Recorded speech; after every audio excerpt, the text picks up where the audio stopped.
7 years ago, I made a fairly crap video on Uncharted Drake's Fortune. It was meant to be a critique retrospective of sorts, but it's more of a commentary video with one decent point. This video probably should have come out 6 years ago. The main reason it didn't is because the last time I played any of the original 3 Uncharted games was way back in May 2018. Even though I'd just done my Drake's Fortune video half a year earlier, I decided to once again replay it, presumably to then replay Uncharted 2 for its eventual video. Thing is, I got about halfway through Drake's Fortune and then abruptly quit on it. I was mostly positive on the game in my video, but I couldn't even be bothered finishing it that last time, and so I never got around to Uncharted 2.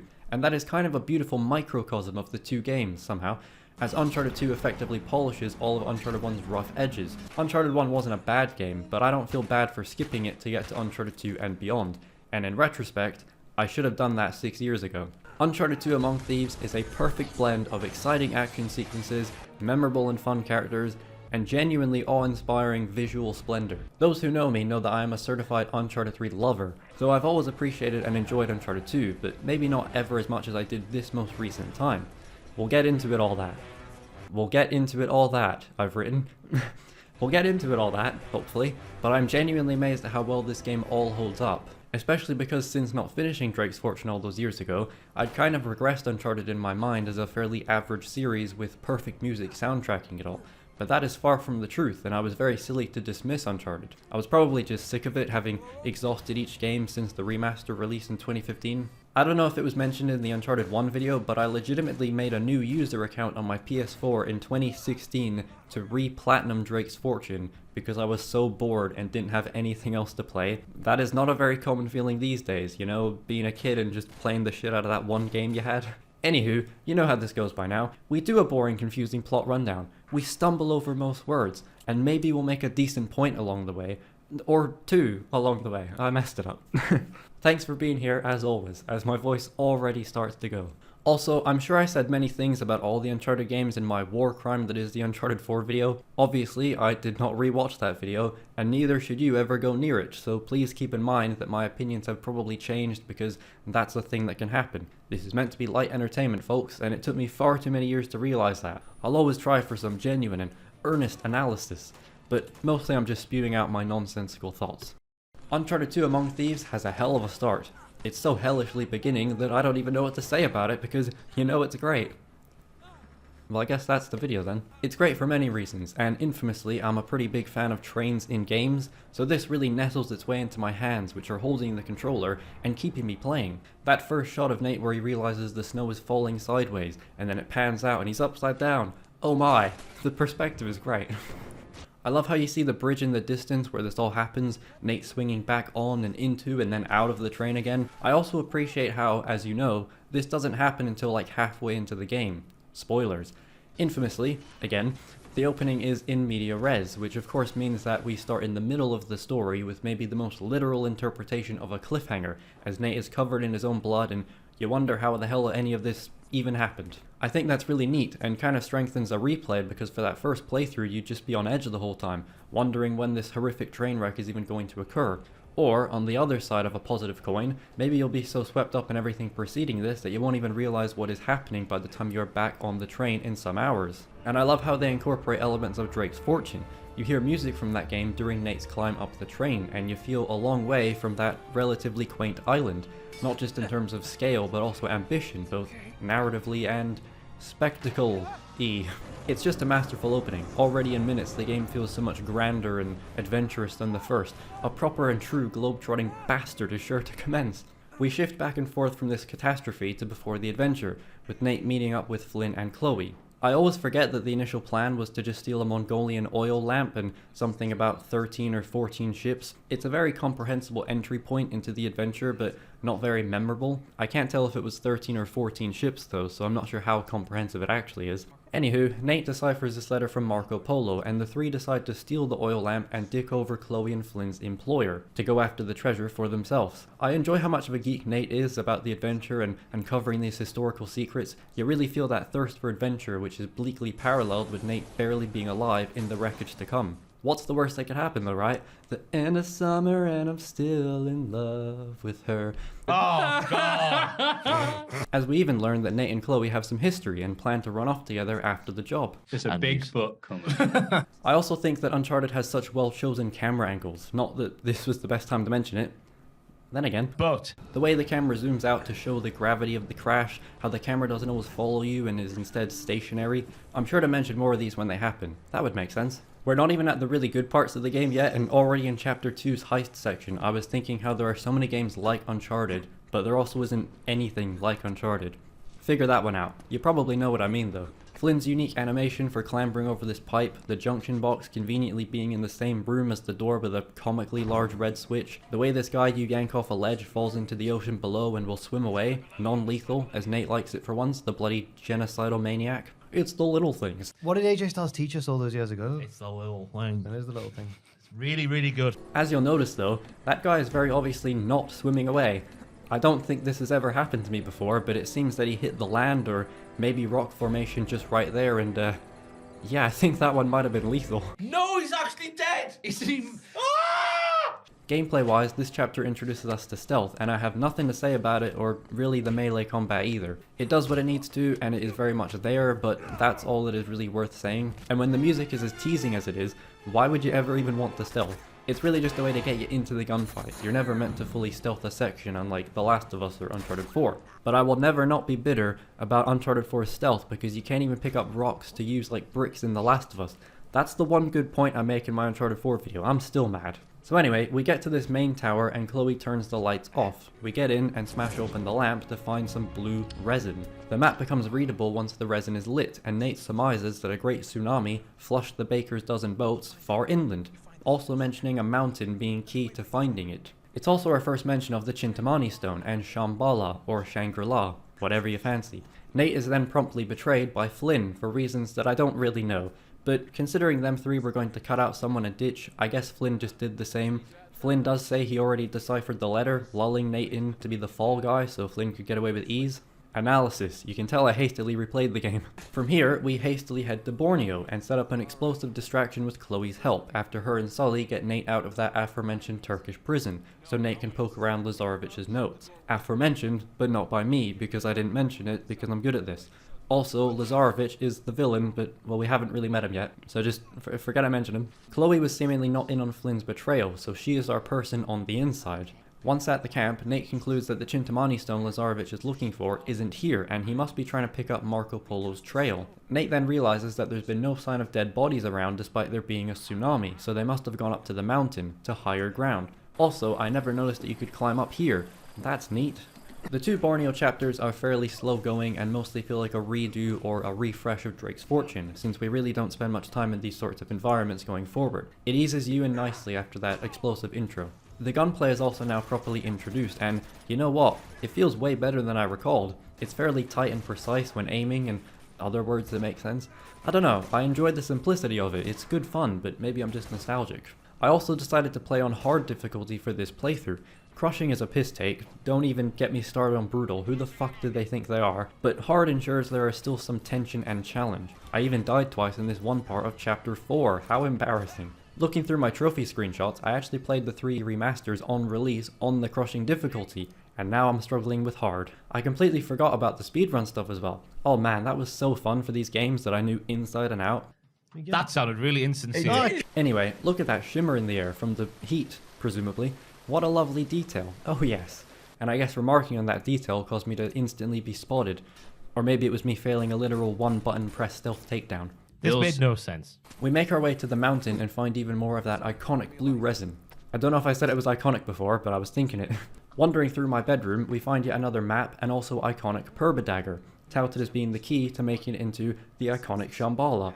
Or something equally iconic, I've written. Oh god. In case my previous 12-hour video didn't make it clear, I'm not exactly Mr. Comprehension over here. I don't know, someone want to fill me in? It definitely aids in making the journey, I know that much. Unfortunately, we're once again immediately double-crossed, this time by Chloe as Flynn arrives at the mountain and takes the map from us, revealing that a temple in Nepal is seemingly the destination to uncover Shambhala. But then Chloe instantly turns back on Flynn, rescuing Nate and Sully. It's all a bloody ruse. Who can we bloody trust among all these honourable thieves, eh? Anyway, Nate and Sully fucking die at the end.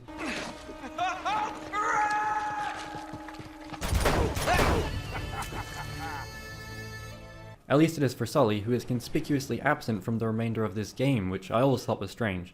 You largely spend time with Chloe or Elena, or both, briefly. They're both great, and like this game's version of Tifa and Aerith as far as who you fancy more. You know, the black-haired one who is unrealistically sexy and interestingly proportioned, and the more down-to-earth, sweet, blonde-haired one who is unconventionally badass but can still more than hold their weight. Yes, the proportion one for me, thanks. For real, Chloe's trousers are spray painted on. What were they doing? What is going on? There's a lot of moving around in the early hours of the game as we now arrive in the city of Nepal. And the place just looks so good. It feels like a no-brainer to say that the Naughty Dog game is incredibly detailed, but it is amazing all the same. And how about that bus? See this though? Bus.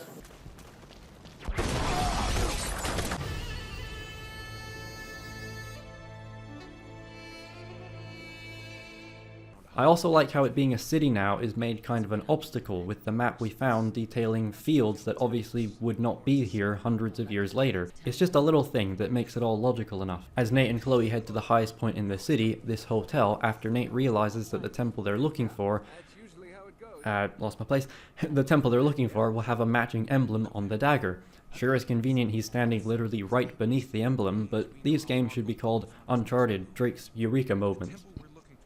That was funny. You're the one who wrote it. On their way to the hotel, Chloe gets stuck in an elevator. There's a fairly subtle moment here. Jesus. There's a fairly subtle moment here as Nate goes to turn the power back on.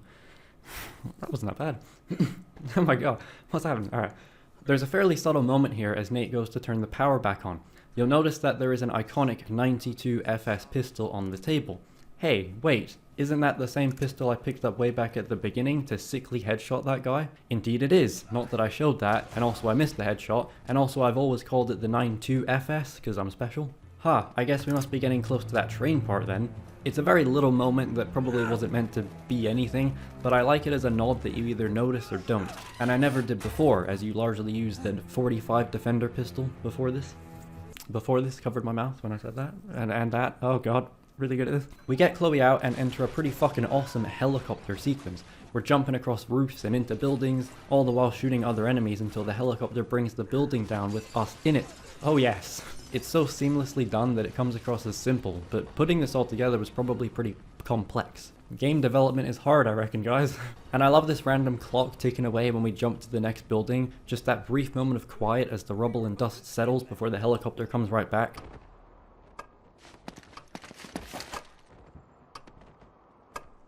It's super mundane, but I never noticed it, and it made me grin. And taking the helicopter down is so satisfying. There's a real simple joy to it, which sums up much of Uncharted 2. It's never very mechanically interesting, and you can only do it one way when they let you, but it's visually interesting enough to keep you engaged for quite literally the whole game. Well, I say you, but I of course mean me. I don't know you. Maybe you hate Uncharted 2. Anyway, back to Uncharted 2. The game is mostly wise to not become an egregious power fantasy though. Little moments like Nate bashing his face off a concrete wall because the wire snapped, or Nate forgetting the purple dagger in a later scene, keep Nate feeling grounded and like he's just a normal guy with a sensational body count. I also like seeing the helicopter we just took down, and now we're right down here with it, climbing over the destruction. There's a great flow to it, the peaks and troughs. And there's a little, like, growl from the helicopter which almost teases that things aren't over yet. They probably have more helicopters. Great analysis as always for me. The helicopters are speaking to me now. Oh, I get you. Bet you're all seeing this, eh? Well, I'm not. She says she's What did you just say? But before all of that, I want to highlight a really specific moment before we get Chloe out of the elevator.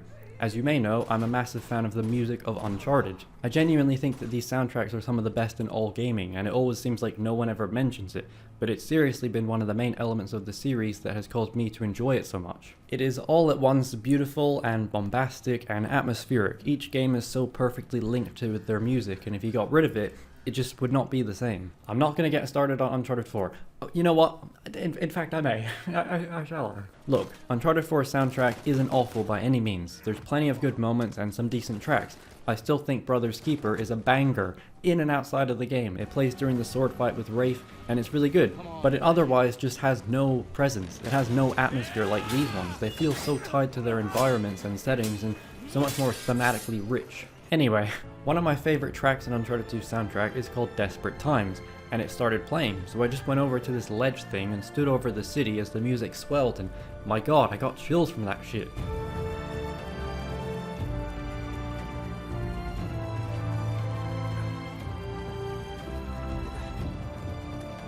This was a real man moment, as Psychology Daryl would say, but usually games make you feel that way once they've ended, not just at random points during. I am not being hyperbolic when I say I used to listen to this music on its own for fun. I know these songs inside and out, and still find myself humming them every now and then. And this was just such a spontaneous and beautiful moment that I had to share it. And maybe some of it is even playing in the background, since the most persistent comments I receive are about having background music, which, to be honest, I can just straight up never be bothered to implement. It's like a whole other layer that I'd have to think about as far as timing, and you don't care about that. What you do care about is the next paragraph starting in a way that doesn't make sense now because I've written this part in after the fact. Let's get back to it, begrudgingly, shall we? Soon after, we're speaking to Elena, who has been absent for the entire game thus far. Well, here she is with Jeff the cameraman, who kind of became a bit of a meme, but I don't understand most memes, so moving on.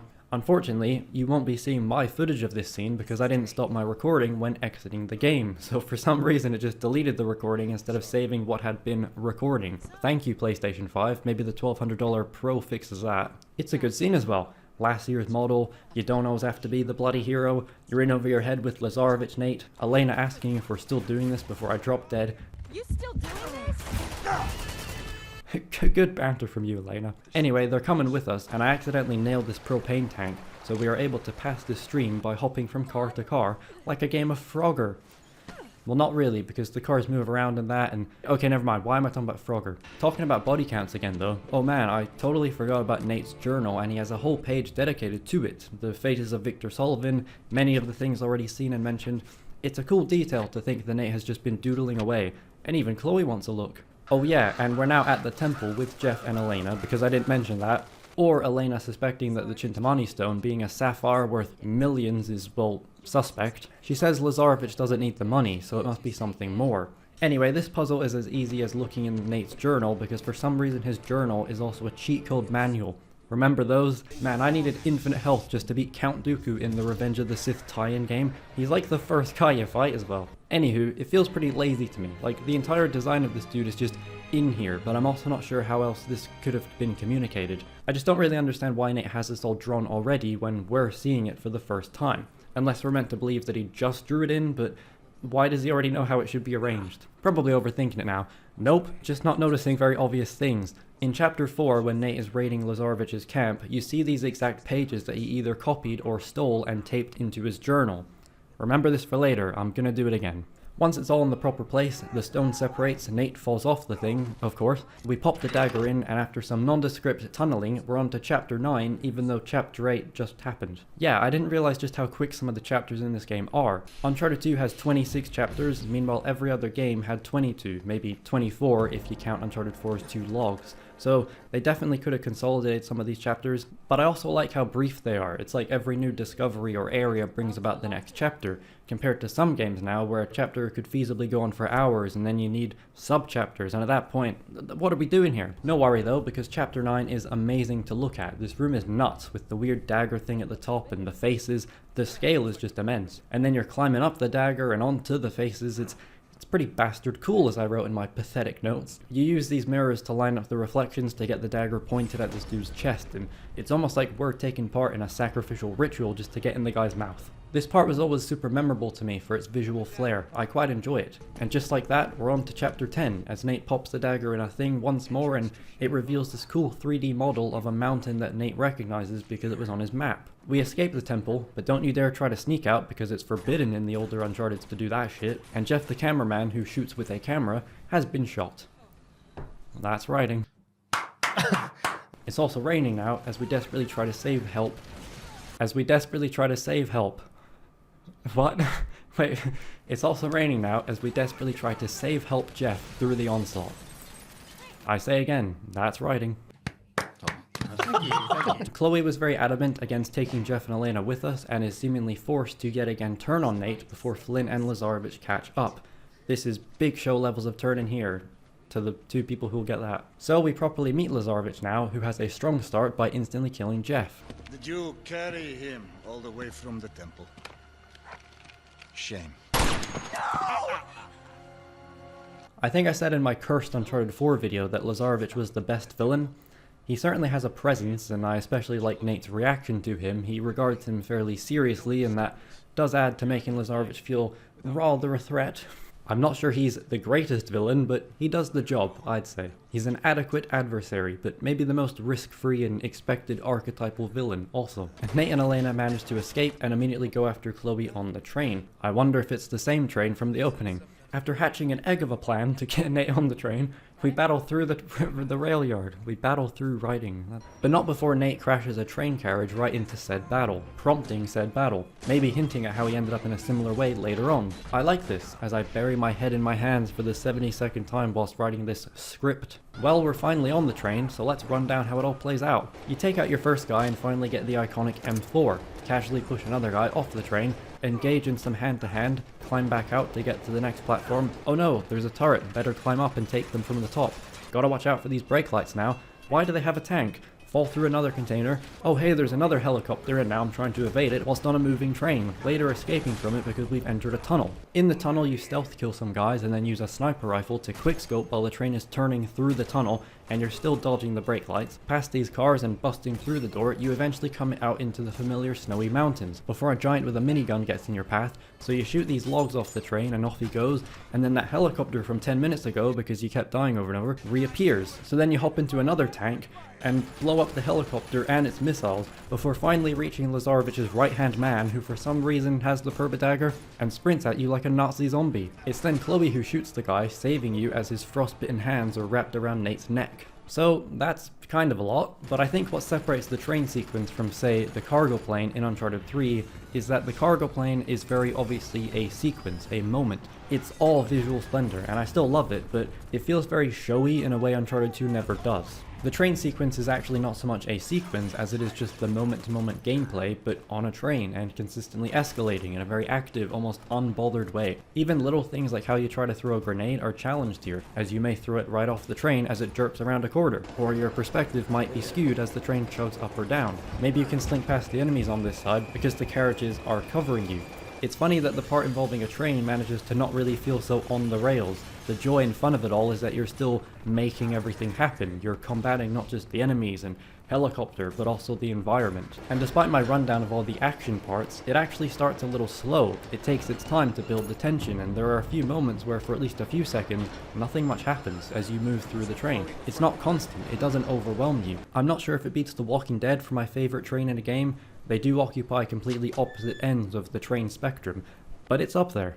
Despite saving Nate, Chloe is none too pleased to see him. They argue about Nate not having her back and Chloe not asking for him to save her, before Flynn arrives and shoots Nate. It's a cutscene, so it does extra damage. I suppose it does undermine everything you just went through in gameplay, because now he's been shot once in the cutscene and has to retreat in such a grand way. I do think they do enough to make it worthwhile getting back to this part. I feel like I've forgotten a lot about the game, because I also forgot that Nate is the one who shoots these barrels and causes the train wreck himself to get away. And I appreciate how the trope is to save the damsel in distress, but we don't save her at all because she doesn't want to be saved, and she isn't a damsel in distress, and then we kind of get in a terrible state because, as Chloe says, we tried to be the hero again. Jeff was likely to die regardless, but in trying to save him, we slowed everyone else down, and it led to Chloe having to save her own skin. It's not particularly deep or anything, but, you know, the characters are making sense. And I like how the cliffhanger changes in small ways, sped up slightly, and you hear Nate murmuring about things. And of course, the combat after, because it's never over, but it kind of felt like my health was even lower in gameplay because of how wounded Nate was. That's cool. If so, it reminds me of a part in Uncharted 3 that I always think could have been fleshed out to tie the story and gameplay more naturally, but we'll get there one day. Or maybe I'm just again being shit at the game because I don't have my beloved gyro aim. Starting this year, I finally got around to playing some Resident Evil games, specifically the remakes of 2 and 3 and then original 4. I decided on a whim to use gyro aim because Neryl never shuts up about it, and it was absolutely sensational. It felt like the games were made to be played that way, especially Resident Evil 4 once I got the hang of its other controls and movement. It's a bit weird to move and aim in that game, so gyro really comes in clutch with so many enemies all around. It's genuinely a perfect middle ground between the ease of a controller and the accuracy of a mouse, but I especially prefer it because I've always been terrible with a mouse. I just can't hack it.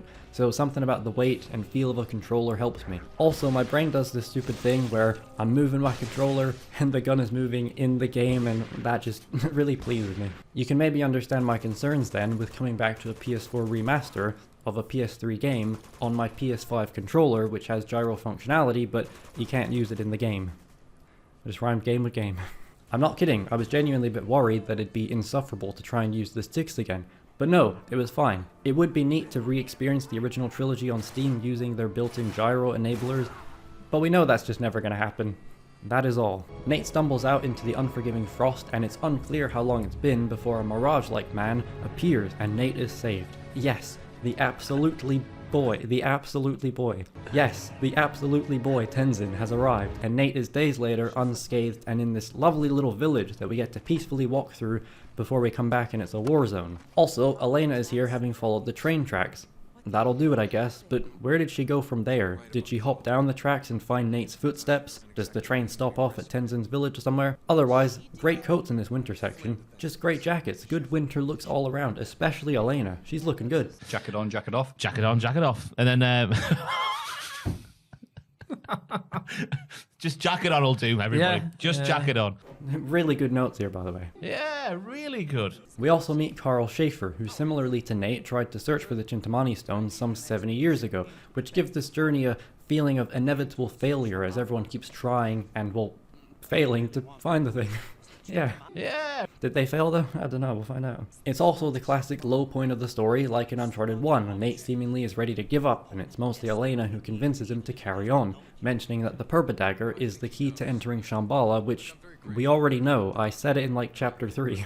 I know I'm still not Mr. Comprehension over here, but I did know that, and so did Nate also. Luckily, she just says it and then we move on. So, Nate and Tenzin go off mountaineering to search for Schaefer's expedition. This is also where Nate comes across Tenzin using a grapple hook, remarking that he'll never make this impossible shot. As we continue through the icy mountain, there's a neat shot establishing this Yeti monster thing. El Chupacabra looking ass thing from that one Scooby-Doo movie. Anyway, this is the equivalent of that part in Drake's Fortune where Nate discovers those creepy zombie things, and honestly, this is a massive downgrade. This may be the only thing Uncharted 1 has over 2. This ensuing fight is fairly crap until the Yeti spinebusters you and then Tenzin makes the big save. And then they do it again later, still worse than Drake's Fortune, so I kinda wish this entire section had no combat at all. I do recall the following areas to be one of my favorites. Probably sounding repetitive here, but yeah, the scale of it is bewildering, and if the puzzles are going to be fairly dull and full of climbing, they may as well look fucking insane. It just looks cool as hell, and it's a great reprieve after the train.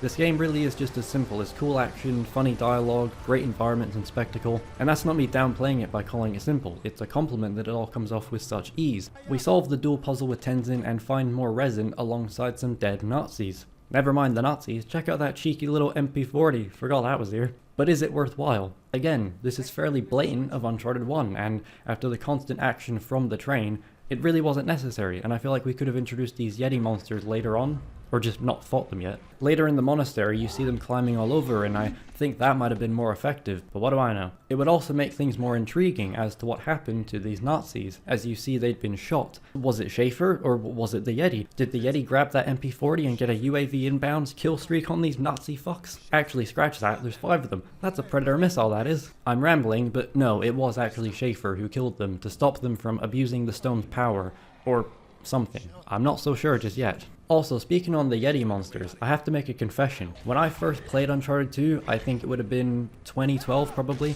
I think that I actually stopped playing around that chapter 17 or 18, because I distinctly recall the Yeti monsters like freaking me out. And I couldn't finish the game because it scared me too much, which is insane.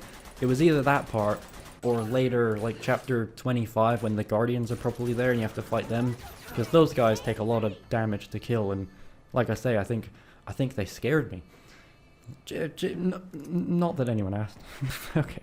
Nate and Tenzin escape, but as mentioned, find the village in a state of war as Lazarevich comes for the Purba Dagger once more. Not much to say here, but I was dying a fair bit as I didn't realize you have to get on the turret, or it seems like enemies just keep spawning. There was also a problem a little later where there's no enemies left and then they randomly spawn in right in front of you and one hit you. but luckily Tenzin broke that guy's neck after a few attempts. To be fair to Uncharted 2, I don't recall this actually happening again, like enemies just randomly spawning in where there were no enemies clearly before. I do feel like that happens in some of these games though, so you know. And this shotgunner definitely deserved the first kill, but that second one was some BS, bro wasn't even aiming at me. Oh yeah, and there's a bloody tank here as well, as we saw 2 of them on the train and 1 in the city. Isn't that neat? It's all coming together. Unlike this video and me relentlessly gooning my notes into your face. Unfortunately, this tank section does become a bit overwhelming in a way the train wasn't. I distinctly remember Joseph Anderson mentioning how at this part he had no idea where to go, and if you try to hide around the tank, you just instantly die, and this started happening to me too. I straight up did not realize where I was meant to go, because where you're meant to go is this little nook to the right. It's a bit hard to see. Later, I'm on this roof and there's an RPG enemy above that I'm supposed to go and take out, using their RPG on the tank. Instead, I wandered off to the other side, and I guess the RPG enemy either didn't spawn in or did and didn't know what to do because I wasn't where I was meant to be. To be fair, rewatching my footage, you can clearly see Tenzin shooting toward this enemy, so it's entirely possible I just got confused and thought this part was later, as you do end up crossing the tank in a bit. But when you're in the wrong area or just kind of running around with no enemies and the tank is barely firing at you, it starts feeling like one of those out-of-bound multiplayer areas. It's seriously uncanny. There's like no grass here, it looks so strange, all the detail is just gone. And then at the later bit, I forgot you press triangle to rappel down these wires, so I instead jumped off the building and got to the ruined building before Tenzin drops down from the ruined building despite being behind me on the other building. What? Sorry, that was too loud. I still appreciate it, but there are some cracks and it's not as seamless as the train because, well, where are you going to get lost on that? Unless you accidentally turn around and start going the wrong way. I still like playing this part. It's another memorable area, seeing it now war-torn and climbing up the buildings. It's just worth mentioning my experience playing it. I mean, that's the whole reason I'm even here. That's why I'm here. It's over, Anakin. I have the high ground. What is that? It's over, Anakin. I have the high ground. You are my brother, Anakin. I loved you. Oh, what am I even? That's not even. Anyway, like how in the very next sequence, there's a convoy and this car inexplicably explodes before a tire decides to attach itself to the turret. That seems unique to my experience, and I'll allow it. No, it despawned. God damn it. Oh well. Schaefer had the dagger, so we make chasing a short and sweet convoy. It's better than 1s, but worse than 3 and 4. How in the fuck did they survive that? The timing is actually comedic here. There's no way they survived that. Let's go.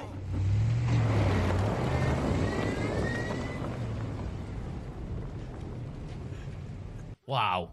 I thought I was dead. But fuck that. Oh yeah, here we go. It's monastery time. Listen up, fuckers. This is my favorite part of the entire game, and it always has been. Some would argue that these 2 chapters go on for too long and it's just a barrage of combat, but I actually disagree for once.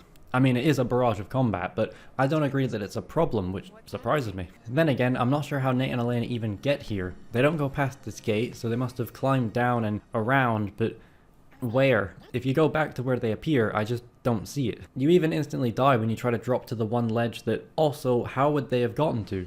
0 out of 5. Shit game. Really, it doesn't matter, but given how anal Naughty Dog are with details nowadays, you just know that if this were an Uncharted 4 or Last of Us 2, they'd have probably done more here. But you could also argue that this doesn't matter at all, and it'd be a waste of time to do something here. Since anal's on the mind, Elena's got a great ass. Sully too. Lots of great asses in Uncharted 2, as Nate flings himself off the ledge and stops from uttering crap as his final word.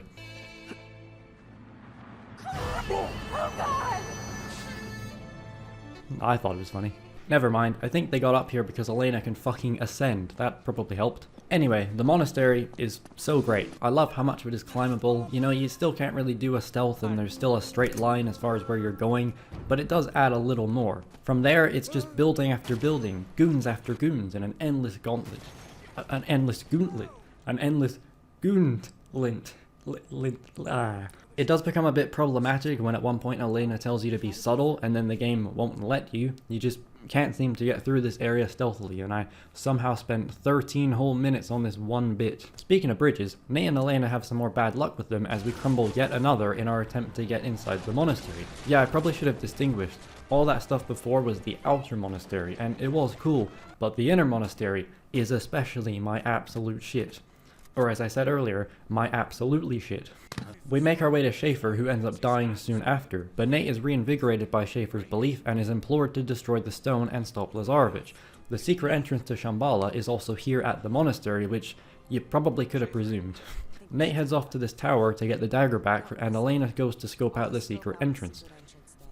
Does she have some kind of lead that we don't know of? Where is she going exactly? I do like how she explains to Nate that they should split up. It feels naturalistic, as you'd expect from these two. Getting into the tower, Chloe willingly gives us the dagger because these guys sure don't know how to solve the puzzle. They don't have the cheat code manual. I actually completely forgot about Nate's journal again and didn't once check it between chapter 8 and now on chapter 23. Once again, there's more fun doodlings, a drawing of the big face from chapter 8 with a message to Eddie Raja of all people, a drawing of Tenzin's daughter Pema. It's always a nice touch. But once again, why does Nate have a cheat code manual? All the solutions are just already here in the journal. The game even has solutions for puzzles that we don't know about yet in the next chapter. Initially, I called this lazy, but then I actually noticed something when checking my footage. In chapter 18, upon finding Schaefer's expedition, Tenzin hands a white book to Nate with the Tree of Life symbol on it. Inside the book are the exact same pages that Nate has in his journal.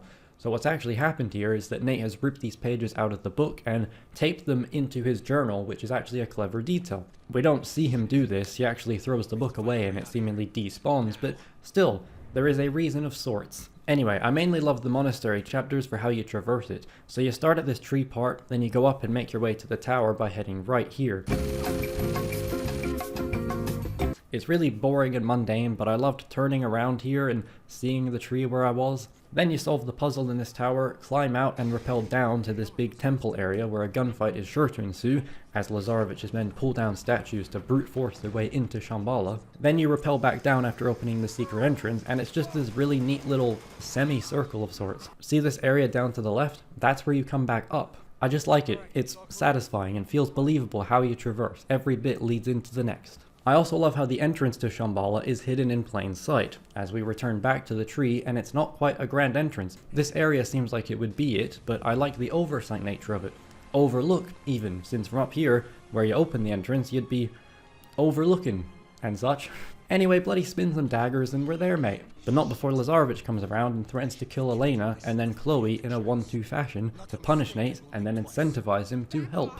As said, Lazarevich sure has some presence. It's a great performance. What I wasn't expecting was for him to have some banter also. I like this scene. Who would you sacrifice? And who would you save? What, this one? You want to save this one? Or maybe this one?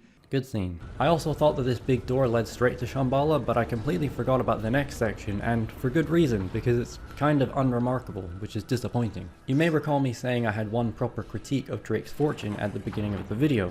Well, my point was simply that Eddie Raja should not have died when he did. Rather, he should have stayed alive and begrudgingly accompanied Nate through the bunker sections. Maybe they get split up at one point for that initial scare before being forced to once again work together and escape, building a trust through gameplay. And then at the very end of the game, instead of Navarro turning on Roman and being the final boss, it's actually Eddie who does that. I don't know if I went so far with it, but that one point has genuinely lingered in my mind since I made the video, and I thought it was such a missed opportunity. But I also thought it was remedied in Uncharted 2 with this section with Flynn, as Flynn serves a similar role. Unfortunately, it isn't really. While it is true that we now have the constant quip-off between former friends as they try to get across, we even get the would-be fight where they begrudgingly work together. It just wasn't really up to snuff though. I think this is all done better in Drake's Fortune, because the zombie dudes were a lot more threatening and mysterious, even with my supposed idea sort of transpiring. Maybe it just wasn't a good idea, that's very possible. But I don't know, I was a little let down with how brief this part was. Then again, I am approaching it from my own perspective based on a hypothetical version of Uncharted 1, which is just clearly not what this was going for. So you know, apples and oranges, they're both fruit, but you'd probably be mad if they tasted the same. Once we solve the puzzle here and have that fight, Lazarevich arrives and saves us, revealing that the Yeti monsters are actually guardians of Shambhala, guarding, obviously, the bridge, but dressing up as furries while doing so. Okay, they're a little more interesting now. I didn't see the furry thing coming, I'll give them that. We're Scared all of all women? furries. What? Here's a still. Despite saving Nate, Zoran Evil Lazarevich may as well be the guy's name, because he wants Nate to witness the sheer glory of Shambhala before he kills him, knowing that it has been taken from him. What a dick. We finally enter Shambhala, albeit at gunpoint. What a sight, huh? Honestly, I don't even have the words to describe this place, but I think the Chapter 25 title is perfect. Chloe is spared by Flynn before the Guardians come to our incidental aid. Nate, Elena, and Chloe escape, sliding down this now also broken path. Another comedic moment has occurred, as Elena yells, "We're gonna crash!" before the camera is stationary and you hear them crash off screen. It's really good.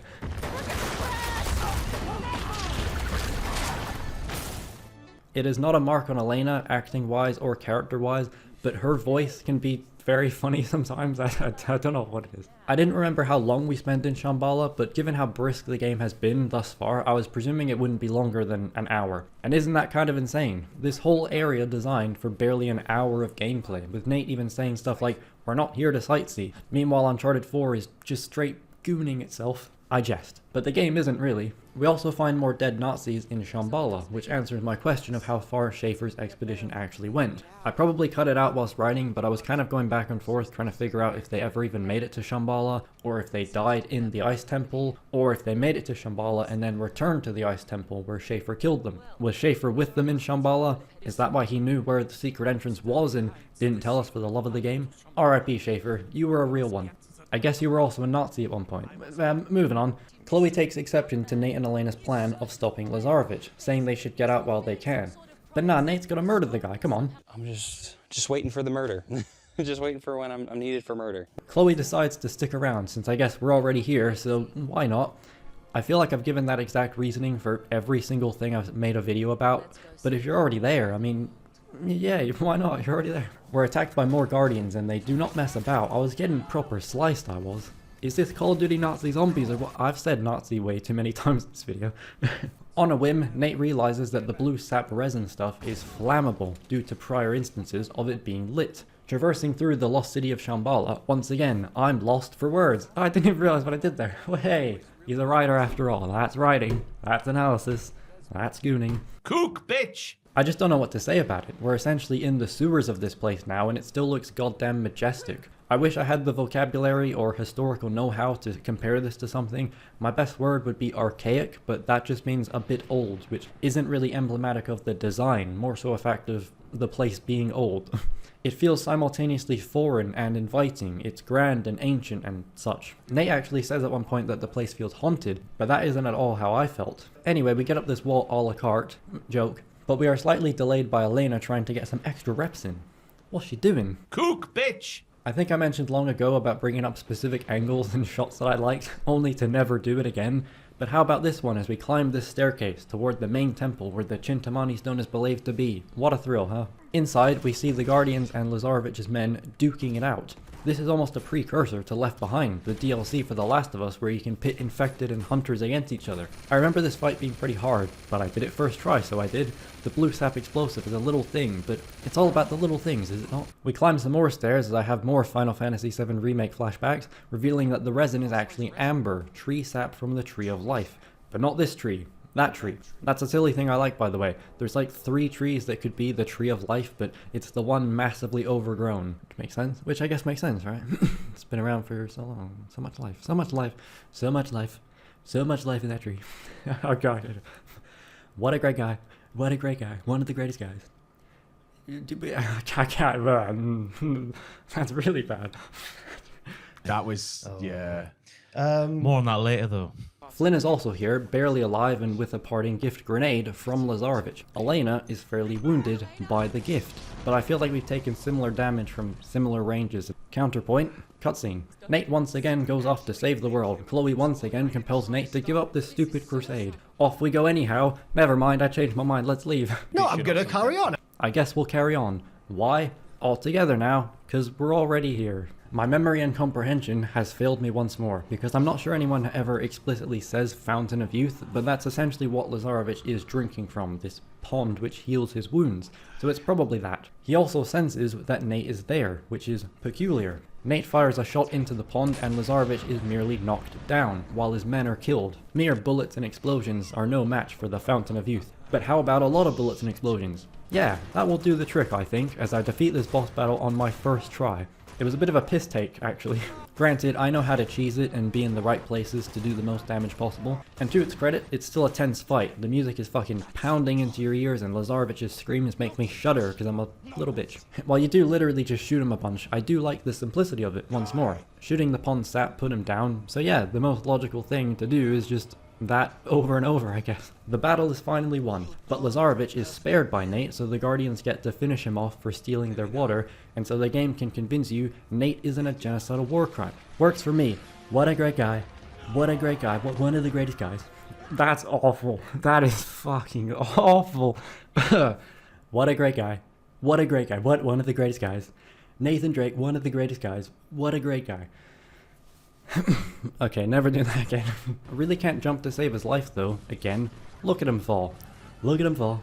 Look at him fall. Look at how far he's fallen. Oh my god. What a fall. What a fall off. What is that? What is that? Oh god. The trio escape as the bridge collapses and the tree explodes. Safe to assume we did that, the Chintamani amber explosions, rocking the very foundations of this centuries-old tree and city that somehow no one found because it's entirely open air, saved the world and destroyed an ancient city, all in a day's work. No one will find it now. Somehow, despite the other bridge collapsing, they make it back to the village. I'm sorry, I've got to put my foot down and ask the question of how. Chloe and Nate have a heart-to-heart about Elena, who is absolutely fine, it would seem. It's a little odd. The scene starts with Nate and Tenzin praying for her, then she's walking out mostly of her own volition, and Nate doesn't seem shocked. You'd have thought at the beginning of the scene that Elena was in a coma or not even conscious yet. Either way, they reconcile their past relationship, and Chloe sure says a line. Solly also reappears, then promptly leaving to go and fuck Chloe, it would seem. That seems to be the implication of the scene. I mean, if you're already there, if you're already there, Sully's there. What a great guy. What a dirty old man. One of the dirtiest old men. Okay. Stop. Anyway, Nate and Elena once again end the game side by side, trading out Drake's Fortune's literal riding, or sailing, into the sunset for a more sweet, banterous scene that really showcases their chemistry, I was about to say. Their chemistry. I'll give you 5. How's that? I really feel Nate's I'll give you a 5, how's that? Because that's probably what I would now give Uncharted Drake's Fortune. The credits roll and, but yeah, what a heck of a bloody treat that was, huh? Uncharted 2 Among Thieves is a very good game, who knew? This last session was 3 hours and 36 minutes, and it fucking flew by, with my overall playthrough being exactly 8.5 hours, which is a good time, by the way. I don't think that's like short. I think these days people would say that's like excessively short, but you guys need to grow up, because this is an 8.5 hour game that is consistently good from start to end, instead of a game that's like 20 hours good, and like even 5 hours of that being bad just kills the pacing. Even if it's not 5 direct hours, if it's just 5 hours in the game at points, just interrupting the flow. The flow. Interrupting the flow. Interrupting the flow. What a flow. Great flow. One of the best flows. That stream is so thick. Could not be thicker if it tried. What a stream. What a stream. Thick stream. Some people say it's the greatest stream I've ever seen. Oh, I wish I could stream like that. What is that? There's one day, Joel, when I'm going to have a Friday off and I'm going to practice my Donald Trump impersonation all day long. And I'm going to come back and blow your socks out. I can't wait. Oh my god. I can't stop now. Uncharted 2 Among Thieves. Okay. I think the best thing I can say about Uncharted 2 is that I already liked it, and upon replaying it, I like it even more. It still managed to surprise and delight me, to challenge me a decent amount on this difficulty.